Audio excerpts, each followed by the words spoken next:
Thumbnail में आप सभी ने पढ़ लिया होगा कि हम किस चीज के बारे में बात करने जा रहे हैं। हम फॉरेक्स वर्सेज स्टॉक मार्केट के बारे में बात करने जा रहे हैं।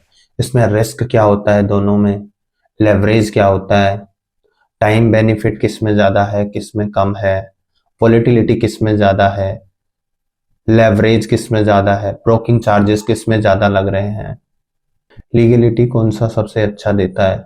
इन सभी के बारे में हम इस वीडियो में पूरा क्लियर तरीके से बात करेंगे। इस वीडियो को देखने के बाद किसी दूसरी वीडियो की आपको जरूरत ही नहीं महसूस होगी। तो चलिए शुरू करते हैं। हम बात कर रहे हैं रिस्क की। रिस्क किस में ज्यादा होता है, सबसे पहले बात करते हैं स्टॉक मार्केट की।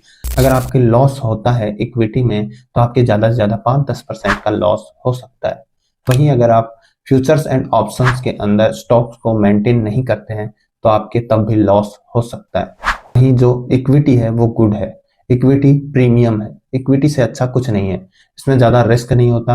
आप अगर बिगनर हैं तो आपके लिए सबसे अच्छा है ये। वहीं अगर हम फॉरेक्स मार्केट की बात करें तो इसमें रिस्क ज्यादा है, रिवॉर्ड भी मिलता है। अगर बहुत ज्यादा मोमेंटम आता है, बहुत ज्यादा वॉलेटिलिटी आती है तो कमाने का मौका भी बहुत ज्यादा मिलता है, बहुत ज्यादा अपॉर्चुनिटीज मिलती है। इसमें पैसा कमाने का मौका मिलता है। रिस्क सब में होता है, रिस्क चाहे स्टॉक मार्केट हो चाहे फॉरेक्स मार्केट हो। अगर आप स्टॉप लॉस नहीं लगाते हैं तो आपको रिस्क फॉरेक्स मार्केट में भी हो सकती है। ये दोनों के पॉइंट ऑफ व्यू से बता रहा हूं मैं कि जो रिस्क है वो दोनों में, जैसे मोमेंटम आता है कभी कभी, तो जो हमारे इक्विटी मार्केट में जो मोमेंटम आता है उससे 4 गुना ज्यादा मोमेंटम आ जाता है एक एक मिनट मिनट में। दूसरा पॉइंट है हमारा लीगलिटी। स्टॉक मार्केट से भी रजिस्टर्ड है। स्टॉक मार्केट 100% 1000% लीगल है। वहीं जो फॉरेक्स मार्केट है वो इलीगल है। स्टॉक मार्केट में आप फ्यूचर्स एंड ऑप्शन में ट्रेडिंग कर सकते हैं, पर आप जो फॉरेक्स मार्केट की बात करते हैं वो आज भी भारत में इलीगल है, क्योंकि इसे कुछ ऐप हैं जो इसका पैसा दे देते हैं, नहीं तो लेवरेज मिलता है 500 गुना, 200 गुना, 300 गुना, 400 गुना लेवरेज तो मिलता है। पर पैसा तो इसके वॉलेट में आ गया पर आपके अकाउंट में नहीं आ पाता, इसलिए ज्यादातर लोग इसको इलीगल ही मानते हैं। लीगल हमारा स्टॉक मार्केट है, सेबी रजिस्टर्ड यही है। अब बात करते हैं टाइम बेनिफिट की। अगर हम बात करें तो फॉरेक्स ट्रेडिंग के अंदर हफ्ते में 5 दिन 24 आवर्स के लिए हम ट्रेडिंग कर सकते हैं। पर इसमें एक खास बात है, अगर आप इतना देर ट्रेडिंग करेंगे तो आप इरिटेट हो जाते हैं, रिस्क लेने की ज्यादा पॉसिबिलिटी बढ़ जाती है, उससे आपका पैसा एकदम डाउन जा सकता है। वहीं अगर हम स्टॉक मार्केट की बात करें, वही 5 दिन खुलता है और 6.5 घंटे के लिए मार्केट खुला रहता है, तो लोगों को पता होता है कि कितना रिस्क लेना है, कितना बेनिफिट होगा और किस तरीके से होगा। वहीं अगर हम देखें तो ये मार्केट खुला रहता है 9:15 से 3:30 बजे तक मार्केट खुला रहता है। वो टेक्निकल एनालिसिस जो भी करना होता है वो 6.5 घंटे में लोग कर लेते हैं। वहीं अगर फॉरेक्स में 24 आवर्स के लिए लोग ट्रेडिंग करते हैं तो ट्रेडिंग करने से नुकसान भी बहुत ज्यादा होता है। पर एक बात है कि 42 आवर्स के अंदर गैप अप गैप डाउन नहीं होता है फॉरेक्स मार्केट में। वहीं अगर हम जो हमारे स्टॉक मार्केट की बात करें तो उसमें गैप अप गैप डाउन होता है, उसके कारण उसमें पैसा कब गायब हो जाता है पता नहीं चलता। पर फॉरेक्स मार्केट में पता होता है कि पैसा कितना गया और किस तरीके से गया, उसका पता होता है। और इसमें आपको पता ही नहीं चलता गैप अप गैप डाउन में कि कब पैसा आपका कहाँ चला गया। छोटा ही गैप अप आता है, कोई ज्यादा बड़ा गैप अप नहीं होता है। स्टॉक मार्केट एक बिगनर फ्रेंडली है। नए से नए लोग जो पहली बार स्टॉक खरीदना चाहते हैं उनके लिए इसमें बेनिफिट रहता है कि वो एकदम सरल होता है। उसमें आप लंबे समय के लिए स्टॉक्स खरीद सकते हैं। अगर आप लंबे समय के लिए स्टॉक्स खरीदते हैं, आपको टेक्निकल एनालिसिस नहीं आती, आपको मार्केट देखना नहीं आता, आप नए बिगनर हैं, तब भी आपको कोई दिक्कत लेने की जरूरत नहीं होती है, क्योंकि इसके अंदर आपको जो बेनिफिट मिलता है वो बिगिनर के हिसाब से इसमें लंबे समय के लिए 5 साल, 10 साल, 20 साल के लिए अगर इसमें आप इन्वेस्ट करते हैं तो आपका पैसा बढ़ता ही बढ़ता है, इसकी फुल गारंटी होती है। फॉरेक्स की बात करें, टेक्निकल एनालिसिस करना होता है, लेवरेज, मूवमेंट, पिप्स, कैलकुलेशन, मतलब बहुत सारा झंझट होता है फॉरेक्स मार्केट। और फॉरेक्स मार्केट बहुत डिफिकल्ट होता है, वहीं जो हमारा स्टॉक मार्केट है बहुत सरल होता है।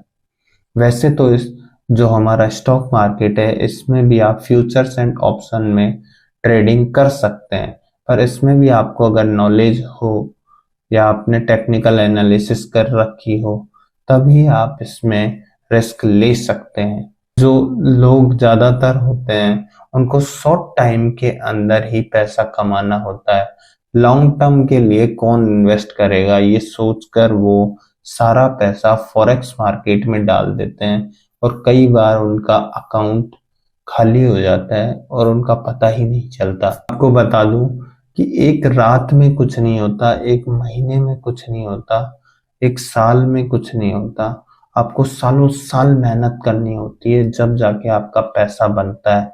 नहीं तो फॉरेक्स मार्केट की तरह आपका पूरा पैसा एकदम बैंक खाली। चीजें कभी भी एक रात में नहीं बदलती है, समय लगता है उनको बदलने में। फर्स्ट टाइम भी स्टॉक मार्केट में इन्वेस्ट कर रहे हैं तब भी आपका पोर्टफोलियो 5 से 10% डाउन दिखेगा अगर कुछ टाइम के लिए, उसके बाद में वो भी बढ़ जाता है। पर अगर आप फॉरेक्स मार्केट में अगर आपने आज पैसे लगाए और आप स्टॉप लॉस लगाना भूल जाते हैं तो आपका पैसा एकदम जीरो हो जाता है। स्टॉक मार्केट आपको लॉन्ग टर्म में अमीर बनने का मौका देता है और फॉरेक्स आपको कुछ टाइम में जीरो कर देता है आपका बैलेंस, क्योंकि इसमें रिस्क बहुत ज्यादा होता है। हम अब बात करते हैं वॉलेटिलिटी की। अगर वॉलेटिलिटी की बात करें तो फॉरेक्स ट्रेडिंग में वॉलेटिलिटी होती है 9 ट्रिलियन डॉलर्स। अब आप पूछेंगे कि वॉलेटिलिटी होती क्या है? Volatility is the basical buy and sell, अंदर कितना ट्रेडिंग हो रहा है स्टॉक मार्केट में, जितना भी share daily buy and sell होता है उसे ही वॉल्यूम बोलते हैं। फॉरेक्स मार्केट में बाय एंड सेल होता है उसे ही वॉल्यूम बोलते हैं। ये क्या होता है, फॉरेक्स मार्केट में इतना वॉल्यूम क्यों आता है? क्योंकि वहां पर जो लोग हैं वो फॉरेनर है, वो उसमें ग्लोबली लोग ट्रेड करते हैं, इस वजह से उसका वॉल्यूम हाई रहता है हमेशा। वॉल्यूम वॉल्यूम का एक और फायदा होता है। वॉल्यूम की वजह से जैसे मान लीजिए 9 ट्रिलियन डॉलर है जब, तो वहां पर मैनिपुलेशन नहीं होगा। मान लो आप अगर आप 1,000 करोड़ रुपए लेकर बैठे हैं इंडियन स्टॉक मार्केट में तो 1 सेकंड में, एक झटके में मार्केट क्रैश हो जाएगा, हो सकता है। बट जब आप 9 ट्रिलियन डॉलर हम बात करते हैं तो manipulation is close to impossible. एक इंसान या एक एंटिटी मार्केट मर्जी के हिसाब से चेंज ला सकता है, मतलब खुद के प्रॉफिट के लिए दूसरे का लॉस करा सकता है, उसे मैनिपुलेशन कहते हैं। इसके पास हजारों करोड़ का कैपिटल होता है और उतने पैसे के साथ वो छोटे छोटे स्टॉक्स को अप एंड डाउन करते हैं, अप एंड डाउन करके मर्जी से हिला सकते हैं। तो ये वीडियो है वो मैंने एजुकेशन पर्पज के हिसाब से बनाई थी। कैसी लगी आपको ये वीडियो आप कमेंट करके जरूर बताएं और लाइक करना ना भूलें।